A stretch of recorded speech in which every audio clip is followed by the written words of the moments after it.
כאשר אני רוצה לפנות לקהל איכותי, קהל חכם שיודע מה הוא רוצה, קהל שמבין במותגים, שמכיר את המותגים, שמניע לפעולה. לא מפחד להוציא כסף. אני פונה לערוץ 9. מגזר רוסי זה מגזר מאוד איכותי. צרכנים שיודעים להעריך מותג פרימיום, מותג איכותי. בערוץ 9 יש קהל ייחודי שלא נמצא בשום מקום אחר. מפספסים אותו, פשוט מפספסים מחירות.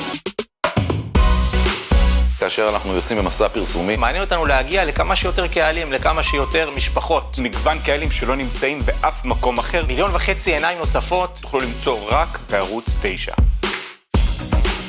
במסגרת הפעילות עם ערוץ 9 אנחנו נוגעים מה שנקרא ב-360. אנחנו תמיד מחפשים בקמפיין את אותן פלטפורמות שמצליחות לתת לנו הגעה לקהלים נוספים. פנינו באמצעות ערוץ 9 למגזר הרוסי, גם בטלוויזיה, גם בדיגיטל. עם כלים מאוד מאוד חכמים, משלבים תוכן שיווקי בכדי להסביר ולתת מידע נוסף. ערוץ 9 נותן לנו בדיוק את המענה המצוין לכך. הפעילות הכוללת הזאת, שבאמת מקיפה את כל הדברים, נותנת את אותותיה בסניפים.